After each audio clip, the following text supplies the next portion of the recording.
नमस्काराः। स्वागतमस्ति भवतां सर्वेषां। स्वागत है आप सभी का आपके अपने YouTube चैनल सक्सेस बाय संस्कृतम में। मैं हूं योगेश पांडे और आज इस वीडियो में हम चर्चा करने वाले हैं यूपी टीजीटी के लिए मेघदूतम की। जी हाँ, जैसे कि आप जानते हैं कि अभी हम जो है मेघदूत और नीति शतक दो विषय जो है कंप्लीट कर रहे हैं। तो इसी के अंतर्गत आज हम पढ़ने वाले हैं पूर्व मेघ के अंतर्गत 11वें नंबर का श्लोक। ठीक है, तो चलिए आप जल्दी से आ जाइए सभी लोग और फिर हम शुरुआत करते हैं। जैसे कि आप जानते हैं कि यक्ष जो है वह मेघ को दूत बना करके अपनी जो उसकी नायिका रहती है अलकापुरी में, तो उसकी नगरी है अलकापुरी और अलकापुरी में जो है वह उस मेघ को दूत बना करके भेज रहा है।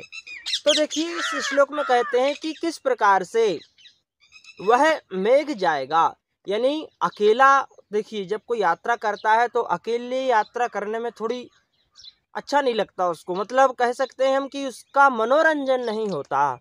तो उस मनोरंजन के लिए मेघ का मनोरंजन होता रहे, तो मनोरंजन कैसे होगा?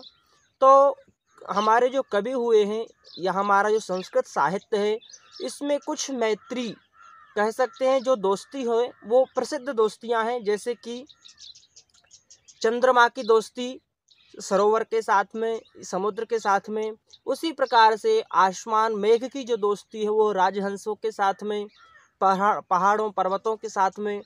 तो ये जो दोस्ती है ना, ये प्रसिद्ध दोस्ती कही जाती हैं और इन्हीं का जो है यहाँ पर वर्णन महाकवि कालिदास ने किया।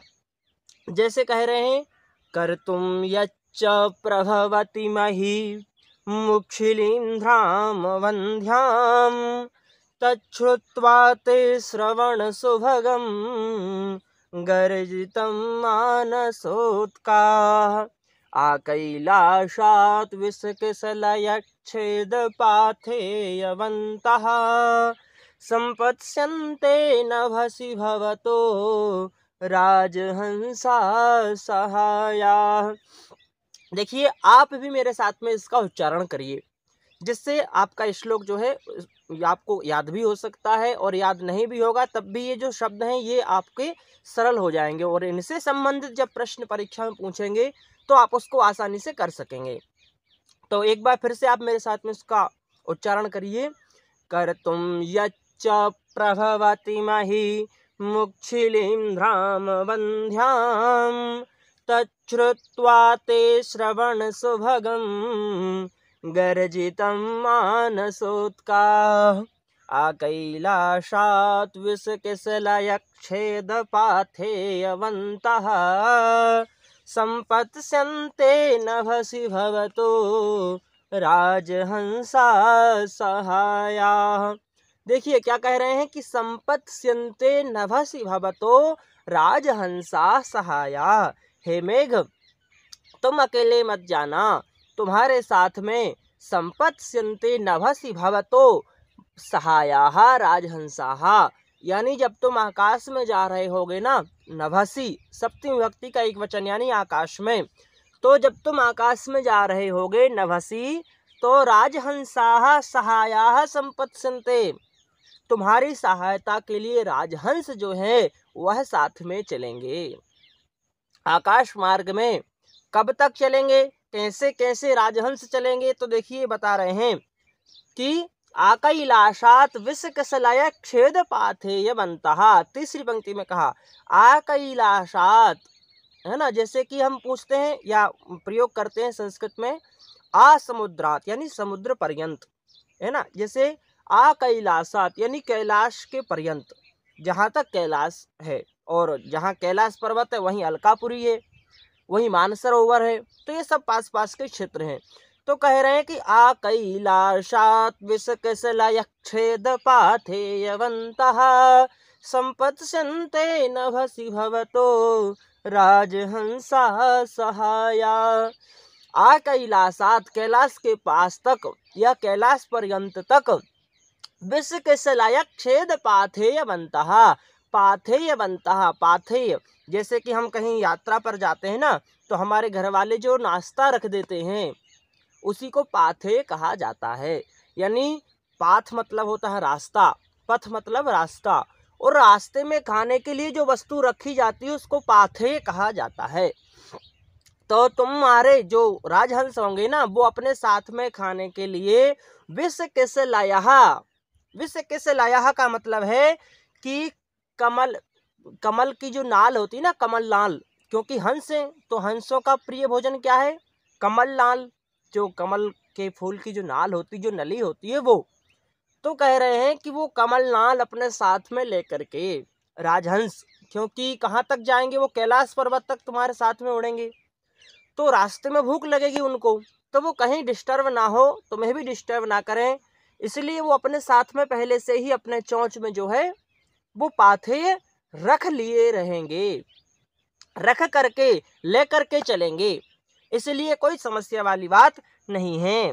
विष के सलाया खेद पाथेय वंतहा, है ना, कमल नाल के अग्रभाग या कमल नाल जो है उस कमल नाल के टुकड़े को वह जो है तोड़ करके रास्ते का भोजन पाथेय वंतहा, पाथेयवान और पाथेयवंतहा बहुवचन, यानी ऐसे बहुत सारे राजहंस जो हैं वो सभी अपने अपने लिए रास्ते का भोजन पाथेय को बना करके अपने चोंच में जो है दबा करके चलेंगे। ठीक है, अब देखिए इसकी पहले वाली दो जो लाइन है उसमें क्या कह रहे हैं, कर्तुम यच्च प्रभवति महीम उच्छिलीन्द्राम वंध्याम, कर्तुम यच्च प्रभवति महीम उच्छिलीन्द्राम वंध्याम, यत् श्रुत्वा ते श्रवण सुभगम गर्जितम मानसोत्का। जब तुम जा रहे होगे ना मेघ, तो क्या करोगे, ते श्रवण सुभगम श्रुत्वा गर्जितम मानसोत्काः, तुम्हारी जो गर्जना है उस गर्जना को सुनकर, ते श्रवण सुभगम यानी तुम्हारी गर्जना कैसी है, तो गर्जना का विशेषण है श्रवण सुभगम, यानी सुनने में सुभग यानी अच्छी लगने वाली, क्या, गर्जनम ते, तुम्हारी जो गर्जना है जो सुनने को अच्छी, सुनने में जो अच्छी लगती है, ऐसी गर्जना को सुनकर मानसोत्काः, मानस उत्काः, मानस यानी मानसरोवर, उत्काः यानी उत्कंठित, तो मानसरोवर को जाने के लिए जो उत्कंठित हैं, ऐसे जो राजहंस हैं। ठीक है, तीनों लाइनों में जो है राजहंसों के विशेषण बतलाए गए हैं। तीसरी लाइन में बताया कि संपत्सन्ते नभसि भवतो राजहंसा सहाया, और इसके पहले कैसे राजहंस, तो कहा विश्व की सलाया छेद पाथेयवन्तः, जो अपने रास्ते में खाने के लिए भोजन को लेकर के विश्व के सलाया यानी कमल नाल की जो अग्रभाग है या कमल नाल का जो टुकड़ा है उसको लेकर के, कैसे, तो कह रहे हैं कि तुम्हारी गर्जना को सुनकर, जब तुम जाने के लिए तैयार हो तो तुम गर्जना करोगे, और उसी गर्जना को सुनकर वो प्रसन्न होकर के कमल नाल के टुकड़े को लेकर के आ जाएंगे कि चलिए अब हमें जो है इस मेघ के साथ साथ में कहाँ तक जाना है, आ कैलासात, कैलाश पर्यंत तक हमें जाना है।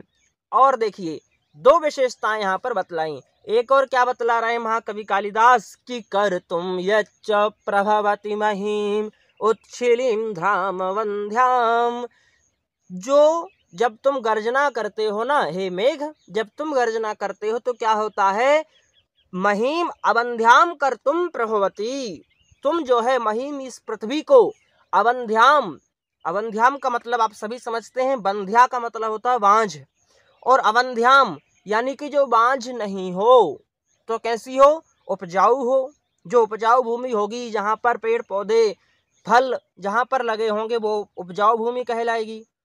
तो हे मेघ कर तुम यच्च प्रभवति महीम, तुम इस मही को, इस पृथ्वी को, अवंध्याम कर तुम प्रभवती, अवंध्या करते करने में कैसे हो, समर्थ हो, कैसे, तो कह रहे हैं उच्छिलीन्द्राम, उच्छिलीन्द्र, शिलीन्द्र कहते हैं कुकर मुत्ते को, और आपने देखा होगा जब बरसात का मौसम आता है ना, तो हमारी भूमि पर, पृथ्वी पर कई जगह है जहाँ अच्छा खाद वगैरह होता है या जहाँ अच्छी मिट्टी होती है, वहाँ पर कुकर मुत्ते जो हैं वो बहुत सारे निकल आते हैं, उसी को संस्कृत में कुकर मुत्ते को ही शिलींध्र कहा गया है।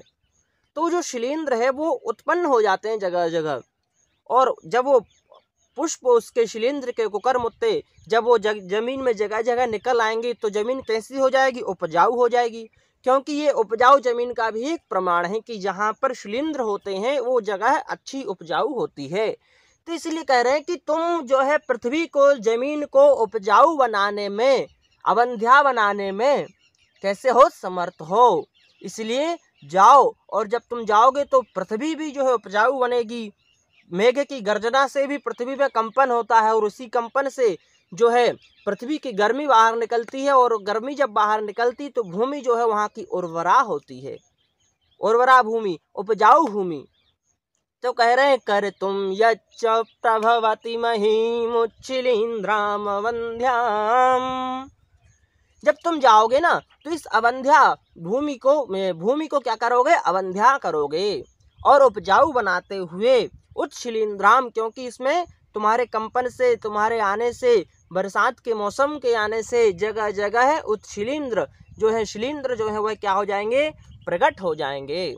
इसलिए हे मेघ तुम जाओ और तच्छ्रुत्वा ते श्रवण सुभगं गर्जितं मानसोत्का कैलाशाद् विसकसलयच्छेद पाथेयवन्तः ते श्रवण सुभगम गर्जनम श्रुत्वा मानसोत्काः।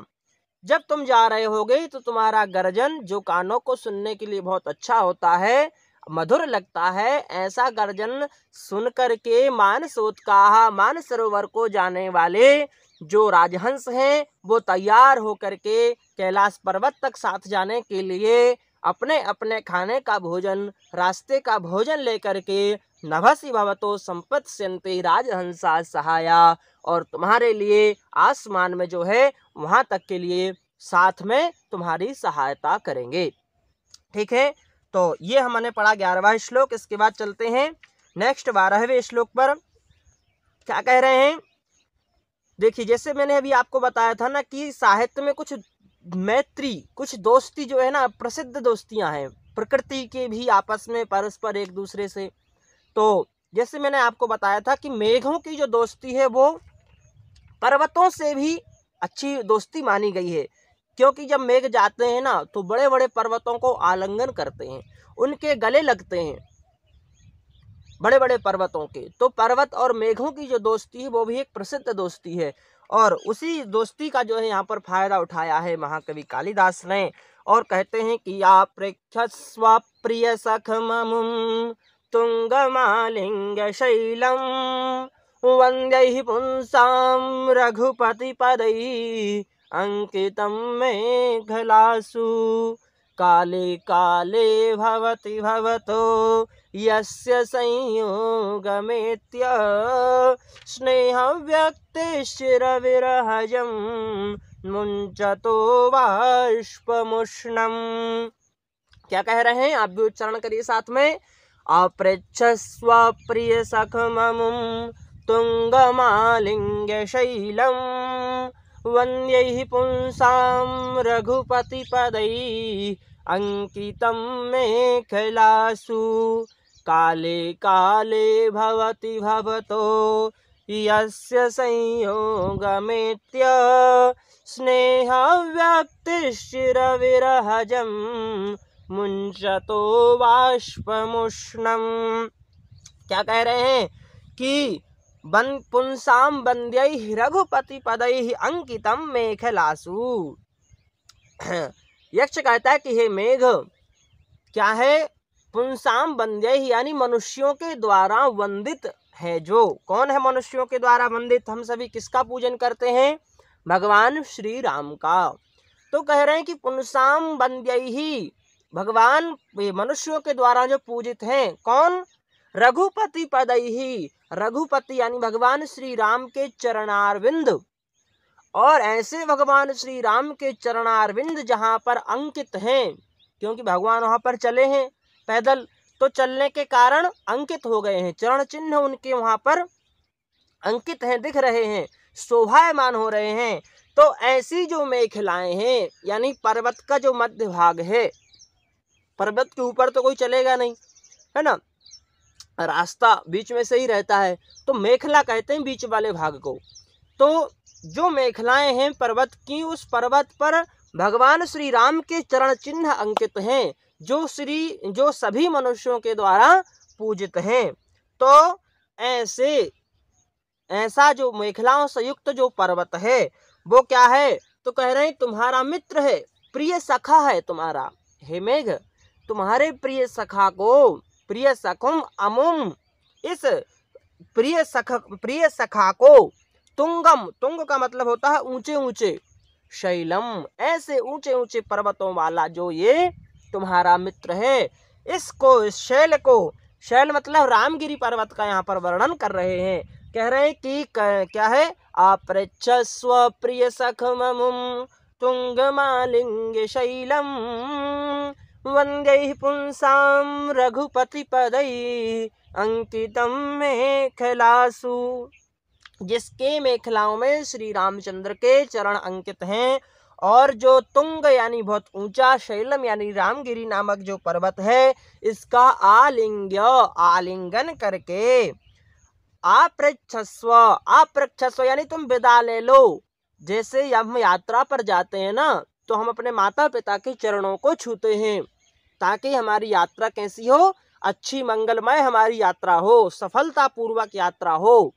इसलिए हम मिलते हैं हमारे साथ में रहने वाले लोगों से, हमारे दोस्तों से, सबको बताते हैं, स्टेटस डालते हैं कि आज हम यहाँ से लेकर यहाँ तक की यात्रा कर रहे हैं, ट्रेन से, एरोप्लेन, सब कुछ लिख देते हैं स्टेटस पर।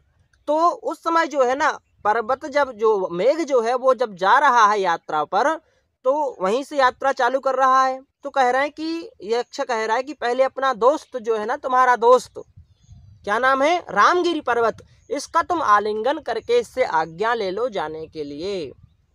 ठीक है, क्यों ले लो, क्योंकि बहुत समय हो गया तुम इससे मिले नहीं हो। क्योंकि जब बरसात का मौसम आता है, तभी मेघ जो है उमड़ घुमड़ करके आते हैं, और जब मेघ आएंगे तभी तो उस पर्वत से मिलेंगे। तो कह रहे हैं कि काले काले भवति भवतो यस संयोगमेत्य, और स्नेह व्यक्ति शिर विरहजम मुंचतो वाष्पमुष्णम, बहुत समय हो गया, बहुत सारे महीने बीत गए, लेकिन तुम्हारा इससे संयोग नहीं हुआ, आलिंगन नहीं हुआ, इसलिए विचारा क्या है, कैसा है, तो कह रहा है मुंचतः बाष्पमुष्णम, उष्णता, अपने बाष्प आंसुओं को बेचारा वह गर्मी के रूप में निकाल रहा है, इसलिए तुम इससे आलिंगन करो, इससे मिलो और फिर अपनी यात्रा को जो है संपूर्ण करो। जो काले काले भवति भवतो यस संयोगमेत्य, तुम दोनों का समय समय पर संयोग होने के कारण जो वृद्धि को प्राप्त करता है, ऐसा जो मेघ है, उस मेघ के साथ में जो है स्नेह व्यक्ति चिर विरहजम, बहुत समय, चिर विरहजम यानी विरह हो गया है, चिरकाल से, बहुत समय से विरह हो गया है, और उसी विरह के कारण जो मुंचतो वाष्पमुष्णम, जो उष्णता वाष्प जो है वह मुंचती यानी गिराता है, अपनी गर्मी अपने आंसुओं के रूप में जो प्रकट कर रहा है, ऐसे दोस्त से मिल करके स्नेह व्यक्ति ही, तुम्हारा जो प्रिय मित्र है, उससे साथ में जो है तुम अपनी मित्रता को, प्रेम को प्रकट करो। स्नेह व्यक्तः यानी अपने प्रेम का प्रकाशन करो, और प्रेम प्रकाशन करके उसको आलिंगन करके फिर तुम जो है यात्रा को प्रारंभ करो। ठीक है, तो लगभग अर्थ इसका समझ में आ गया होगा। एक बार फिर से हम इसका उच्चारण करेंगे। आपृच्छस्व प्रिय सखममुं तुंगमालिंग शैलम वंदे पुंसाम रघुपति पदै अंकितम मेखलासु, काले काले भवति भवतो यस्य संयोगमेत्य स्नेहं व्यक्तिश्चिर विरहजम मुंचतो वाष्पमुष्णम, मुंचतो वाष्पमुष्णम। चलिए, तो आशा करता हूँ कि वीडियो आप लोगों के लिए बहुत ही लाभदायक होगा। यदि अच्छा लगता है, पढ़ाई हमारी जो है आपको समझ में आ रही है, तो प्लीज़ आप कमेंट करके मुझे ज़रूर बताइए और अपने दोस्तों के साथ में शेयर करिए। पहली बार चैनल पर आए हैं तो सब्सक्राइब करिए। वीडियो देखने के लिए बहुत बहुत धन्यवाद।